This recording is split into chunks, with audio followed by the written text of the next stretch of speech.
Elite Expert Insider, the podcast that educates, inspires, and motivates you to take your business and life to the next level. We would like to thank Audible for supporting Elite Expert Insider. Please go to the link bit.ly/Elite Audible. That's bit.ly/Elite Audible and get a free 30-day trial to show your support. Thank you, Audible. Now to Elite Expert Insider for conversations with industry leaders. Hey, everybody. Welcome to another incredible podcast. We want to remind you, please subscribe to us, tell your friends about us, give us a wonderful review. We'd love to hear from you and love to respond back to you. And if you are looking to write a book, create a book, we would love to help you. You can use our book writing Fast Pass, which is a great tool to use by itself, or we'd love to work with you one-on-one, or you can go on a retreat with us, which is even better. So a book is a great way to promote your business. And today we have an outstanding guest with us. I just love his book. It's called The Ripple Effect, and I truly believe in this. We're going to get in deep how one thing can just change the whole trajectory of your life. So we're going to talk with Doug Grady. He is incredible. We've met him and we've been at speaking events together. You are going to love this interview. You're going to learn so much. Jenn Foster, my partner in crime, is here. Hey, Jenn, how you doing? Hey, guys. Good to see you. Welcome, Doug. Hi, thank you, Jenn. So, Doug, tell us a little bit about how you got started and how the ripple effect, tell us a little bit about the ripple effect, how you wrote it, and the impact of this on you.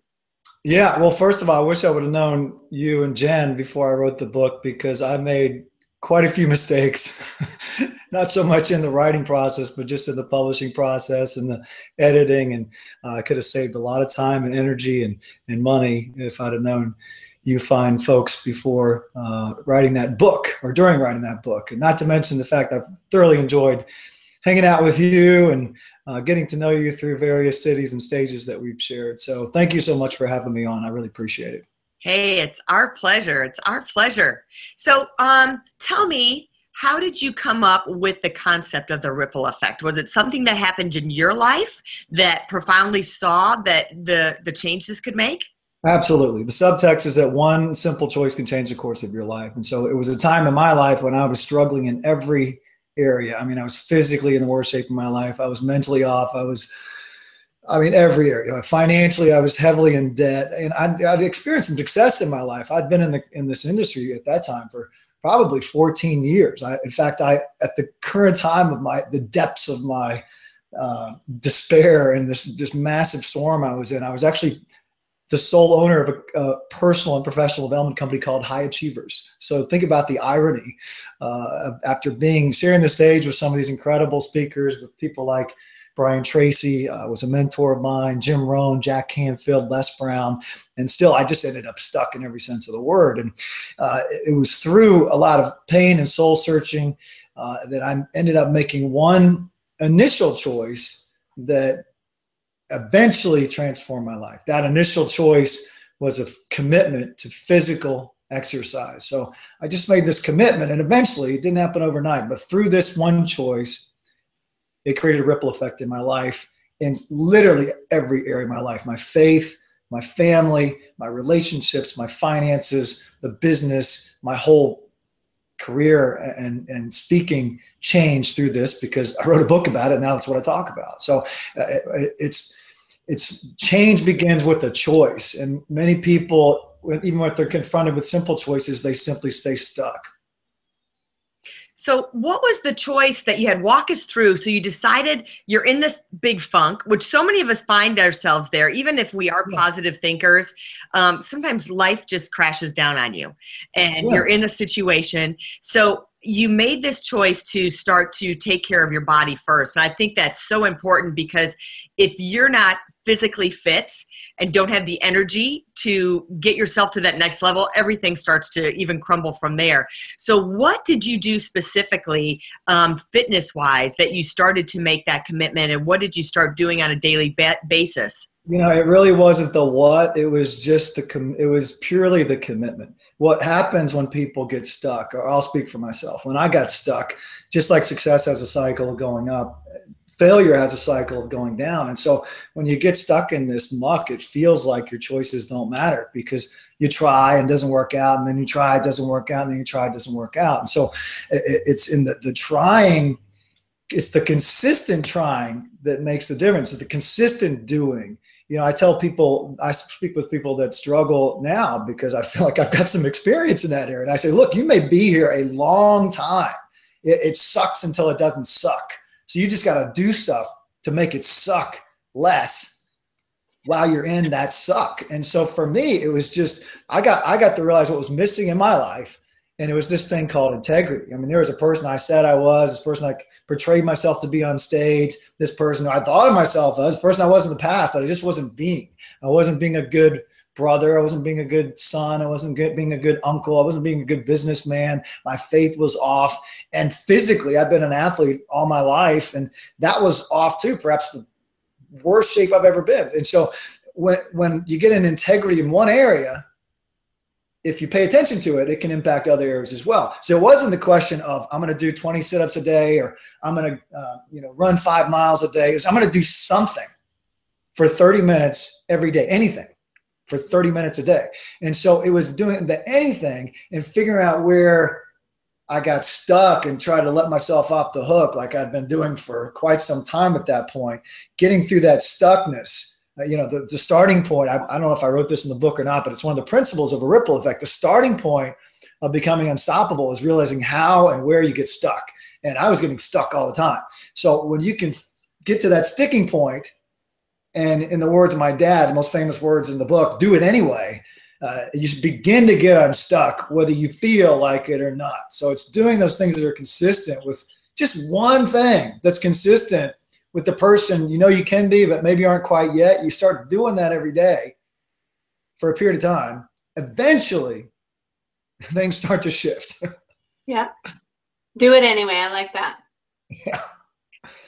And I like the point that, it's pick anything. Like you said, it doesn't have to be the 20 sit-ups, but pick an area in your life that you say, and I'm kind of the person that's here, there, and everywhere. I'm like, oh, this is good. Now, the ball's over here. Oh, a squirrel, look. So right. It's kind of like picking all those categories. Like you say, am I being a good spouse? Am I being a good mother? Am I being a good, having great faith? Am I connected to the planet? Am I doing something good for my body? So if you take that 30 minutes and just say, it's got to be something positive that's going to move me forward in any of the categories of my life. And I'm not sure that it had to be exercise even, Melanie. I mean, right. It has to be something I start with this question. I ask people to start with this question. What are you not doing that's important to you, that's close to your heart, close to who you know yourself that you can be? Something that can impact your family, even if it's 10 minutes a day, something you're not doing that if you did it every day would make a difference in your life. So for me, that answer was exercise. For other people, that's prayer and meditation, which eventually became part of my life as well. It's for other people, it's 10 minutes of quiet time. For other people, it's making a shift in their nutrition or in their sleeping arrangement. But it's starting with just one doable thing for a period of time in such a way that it impacts the other areas of your life. So it starts with choice. That's the first step. But it continues by step number 2, and you've been in this industry for a while. You're familiar with these 21-day programs and 30-day programs. We have a 40-day program, and there's 60-day programs. Now there's 66-day programs. There's 90-day programs, P90X, all these things. You'll all have heard of these things, right? You've probably done some of these. Yep. Yeah. And so you know what they all have in common? Commitment. Commitment. Most people, or the flip side of that, Jen, is uncommitment. Most people uncommit after about 6 to 10 days. I was right there. Yeah. Day 6, I almost do a 21-day program, and it's day 3, and I already stopped. Yeah, it's easy to do when it's easy, but that's not where the work is. That's not where the transformation comes. That's not where change comes. Change comes when it's hard and you don't feel like it and you don't want to do it. And there's every seemingly logical excuse in the world to have us not do it. The kids are screaming, or the unexpected conflict, or the weather's bad, or you have a tummy ache, or you did a really great job yesterday, whatever that is. Now I hear these words, and I deserve to take a day off, all that stuff. Have you ever said that? Of course you do, princess. Do it anyway. If you said you would do it, find a way to do it. Because otherwise you're just, I'll speak for myself. I was just lying to myself. I would say I'd make X amount of calls. I'd say I'd show up to networking meetings. I'd say I'd work out. I'd just find a way to lie to myself, to be out of integrity, to not do it. And every time you do that, it makes it easier to do it again and do it again and do it again and end up stuck. Every time you cut through all that crap and say, I'm going to do it anyway, and you do it, you start to develop more strength in that sort of emotional muscle of integrity, discipline, and commitment. Yeah, I love that you said just choose 30 minutes of whatever it is good for you. Like whether it's exercise or meditation, or maybe it's, what popped into my head was music. I used to do music all the time, and now I don't make time for music. So maybe it's 10 minutes a day of music. Then I don't know what that will impact me, and I might not think that will really help that much. Yeah. But it probably would change a lot of things in my life, maybe even just to have 10 minutes alone time, right? To play the piano or to sing or whatever the music might be.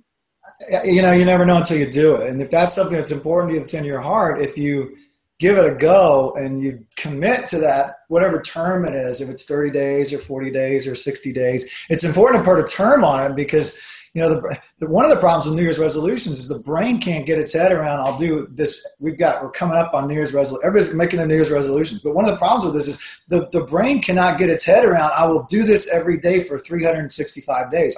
My brain cannot get its head around, I will do this every day for 365 days. But a medium term is much easier for me to say, okay, I can do it for 40 days or 60 days or 66 days or whatever it is. I know there's a start and an end point.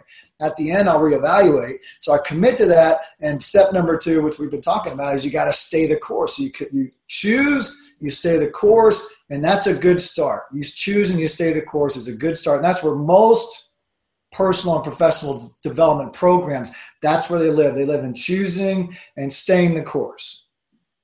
But there's a third step. And the mantra is, because so many of us, 90%, at least maybe 95% of the people don't stay the course. And right. So you have to say that's, Nike says, just do it.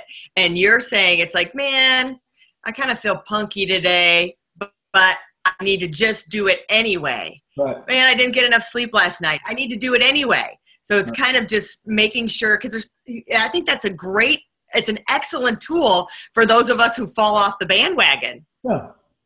Yeah. And that's the third step is that if we do fall off the bandwagon, or if we don't fall off the bandwagon, it's all a mindset process.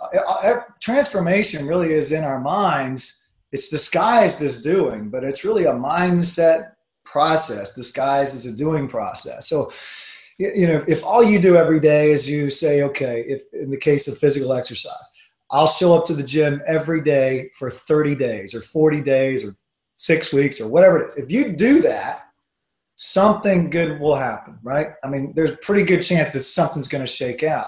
And the hardest part about the workout for most people is not the physical act of working out. You know what it is? No. It's getting to the gym. Yeah. If you get inside the gym, it's a lot easier for you to work out. Rarely is the workout as difficult or as challenging or as disgusting as we think it is before we show up. Now, my wife and I just joined a gym, and there are exceptions to that. Sometimes these workouts, man, they are tough. But I tell you what, I feel better after I leave than before I got there. And I'm always glad that I went, no matter how tough it is. And that's kind of like, I used to give the example of doing laundry. I would spend more time thinking about whether or not I want to do the laundry today than it would take me to actually do the laundry. So when you do all that mental crap and you do it anyway, something will happen. Something will shake out.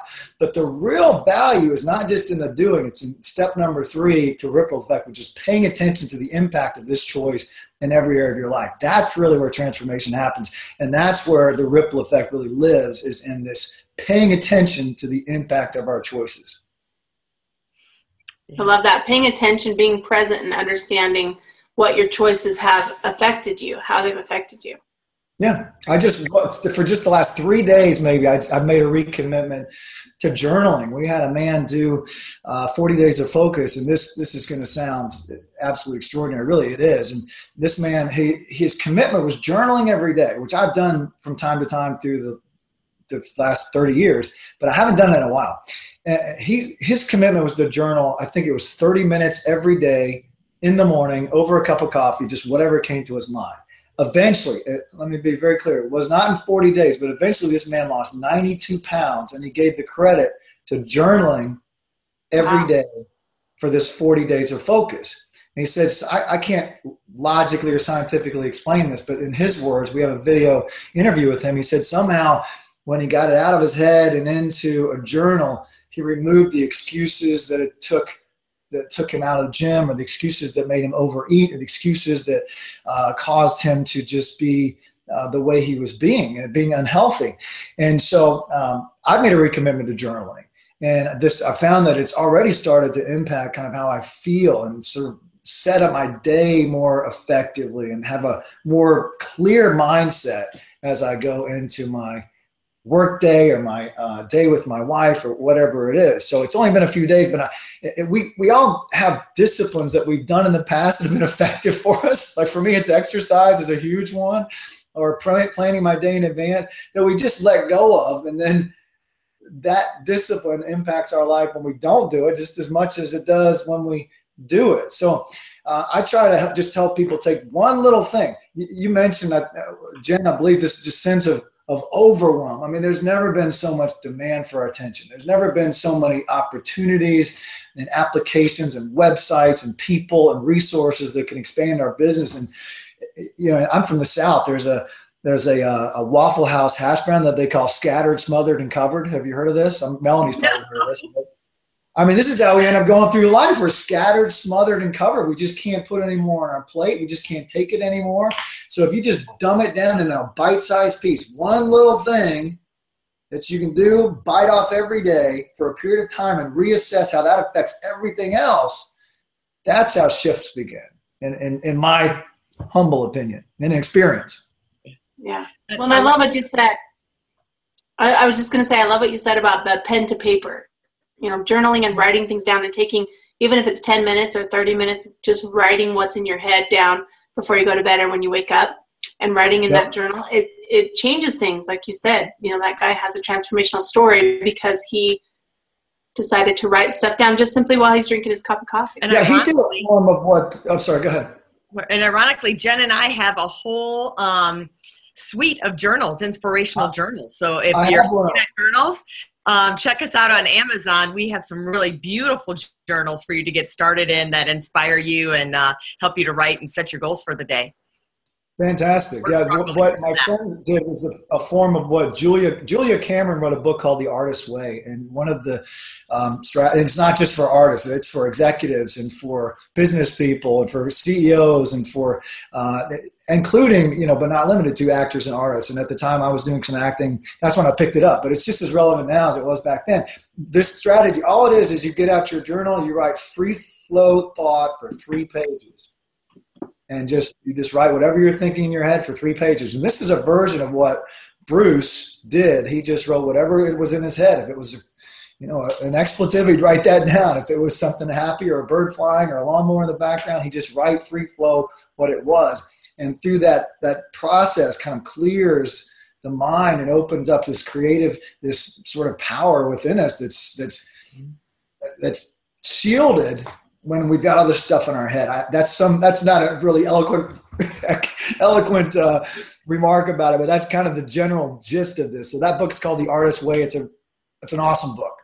But hey, before we're starting to get winding down here, and before we leave, I don't want to put you on the spot, but part of one of your many talents is having these amazing songs that are tell it like it is and inspirational and motivate people.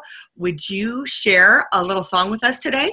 And I know you have laryngitis too, so I really appreciate it. Well, it's not quite laryngitis, but I certainly don't have my voice back yet. Let's see. You've heard a couple of them. I don't even know this thing is tuned, but you've heard a couple of them. So the first song I ever wrote was a tune by the Backstreet Boys. I Want It That Way. You know that song, right? Yeah, I Want It That Way. I was speaking to a sales group, and I changed the words to, well, I'll just sing it for you. So this is what started the whole thing.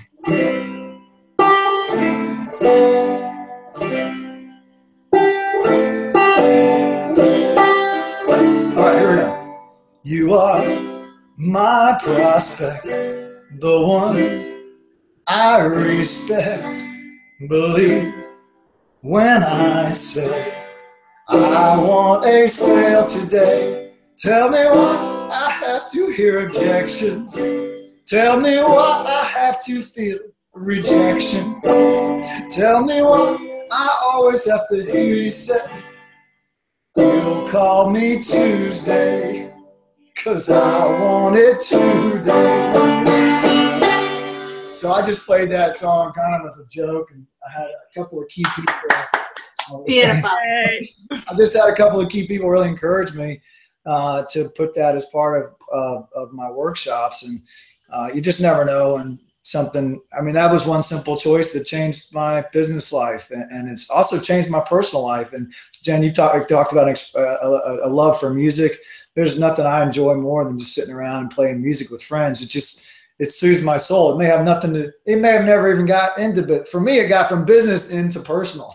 But it's changed not just my business, but my personal life as well. It makes me feel better. I feel more self-expressed when I do music. So, the bottom line, this whole theme, if you remember nothing else, one simple choice can change the course of your life. So choose simply, choose powerfully, and choose something right now. I love it. Thank you so much. Those are powerful words. And everybody remember, choose something, choose anything right now. You can find Doug at douggrady.com, correct? douggrady.com, that's right. He is an outstanding speaker. I've heard him speak several times. He even has a TED Talk out, a TEDx talk. And grab his book, The Ripple Effect. We'll have it on our website so you can get that. And we want to remind you, hire him to speak. Have him come to one of your events. You won't be sorry. You're really going to love it for your company or an event that you've got. So thank you so much for tuning in today. Remember to leave us a review and subscribe and share us with your friends. We appreciate it. Thank you, Melanie. Thank you, Jenn. You ladies rock. Thank you. Everyone have a wonderful day. For more information about us, go to eliteonlinepublishing.com. To get your free book, The Accomplishment and Success Story Starter, simply text your name and email to 832-572-5285. That's 832-572-5285. We'd also like to thank Audible for supporting Elite Expert Insider. To get your free 30-day trial, please go to bit.ly/Elite